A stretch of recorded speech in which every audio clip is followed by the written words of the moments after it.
Pour moi, la droite, c'est quelque chose d'un peu particulier par rapport aux définitions qu'on peut trouver un peu partout. C'est d'abord un attachement à la réalité, au réel. Et le réel, c'est que nous avons tous une dimension matérielle et spirituelle. Ce qui fait que dans notre monde, nous ne sommes pas que des matérialistes. Et on ne peut pas faire de construction matérialiste comme l'ont fait les socialistes, les marxistes, les communistes, etc. Ça, c'est une séparation majeure. L'autre chose, c'est que dans cette dimension spirituelle, alors c'est sans doute le croyant qui parle, il y a la reconnaissance de ce que l'on doit faire dans le monde. Nous sommes appelés à œuvrer, c'est-à-dire à travailler. À travailler, c'est-à-dire faire quelque chose pour le bien commun qui nous élève. On est co-créateur, on a cette co-responsabilité du monde. Et déjà, je fais une différence entre ce qu'on va appeler la gauche et la droite parce que co-responsabilité, c'est-à-dire qu'on est responsable. Être responsable, c'est avoir des droits, mais aussi des devoirs. Et c'est aussi co-responsable de quelque chose de précis, on n'est pas dans l'immatériel. Je suis co-responsable par rapport à ma famille, je suis co-responsable par rapport à mon pays. Et donc c'est un engagement, c'est un appel à prendre ce que nous ont légué les générations précédentes par leur travail, leur labeur, leur souffrance, parfois leur mort, essayer de l'améliorer et de le transmettre aux générations futures. Et donc je ne suis pas dans un temps unique du matérialiste, entre le début de sa vie et sa mort. Je suis un maillon dans cette grande chaîne humaine avec des droits et des devoirs.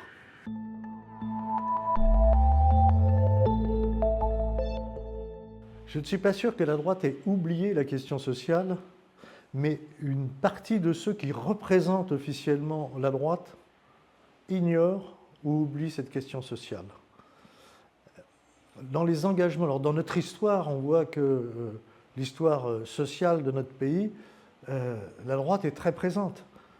Sous l'Ancien Régime, il y avait des protections sociales. Il existait dans les professions un salaire minimum pour les carreleurs, pour ceux qui travaillaient le bois. Il y avait aussi des caisses de solidarité en cas de maladie, en cas d'accident. Donc il y avait quelque chose de social qui existait. Ce qui a fait tout arrêter, c'est la loi Le Chapelier en 1791. C'est-à-dire c'est la Révolution française qui a mis à bas tout ce qui existait, qui était imparfait, mais qui avait le mérite d'exister au niveau social. Et il a fallu beaucoup de temps pour s'en remettre, et notamment les chrétiens sociaux, comme quelqu'un comme Albert Demain, ont beaucoup travaillé la chose sociale, l'ont fait avancer. Les textes sur le retour du repos dominical, sur le congé maternité rémunéré, sur la réglementation des heures de travail, sur les réglementations pouvant permettre la prise en charge des personnes malades ou trop âgées pour travailler, tout ça, ce sont des propositions, et bien d'autres, des chrétiens sociaux, qui sont de droite. Albert Demain était monarchiste. On l'a oublié, on s'est laissé prendre par l'idéologie de gauche, et on confond la défense de l'argent avec la défense des valeurs de droite.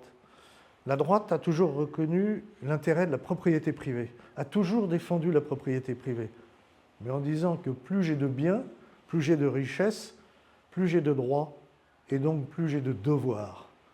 C'est ce qui fait sans doute la différence entre la vraie droite et la fausse droite. On en revient à ces droits et à ces devoirs par rapport à la communauté nationale, par rapport à ceux qui nous entourent, et quand je suis chef d'entreprise ou syndicaliste, par rapport à ceux avec qui je travaille.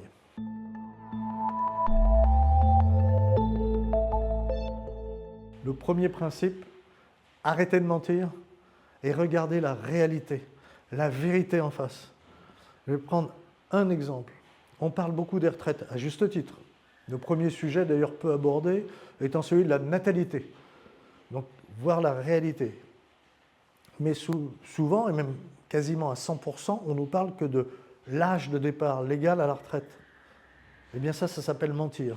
Je peux vous faire mon Mélenchon tout de suite. Je peux vous promettre la retraite à 50 ans, mais s'il faut travailler 45 ans avant, il n'y a pas grand monde qui va la prendre.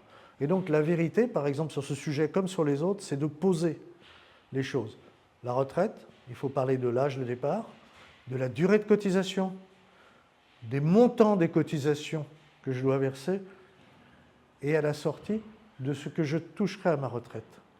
Et tout le travail social est là. Regardez la réalité. Et ensuite, arrêtez d'opposer patron et salariés, mais réunir tous les travailleurs. Et les travailleurs, c'est qui? Ce sont les ouvriers, les salariés, les indépendants, les artisans, les paysans, les chefs d'entreprise. Tous travaillent. Et sans doute ce qu'il faut changer, c'est plus que des textes, c'est un état d'esprit.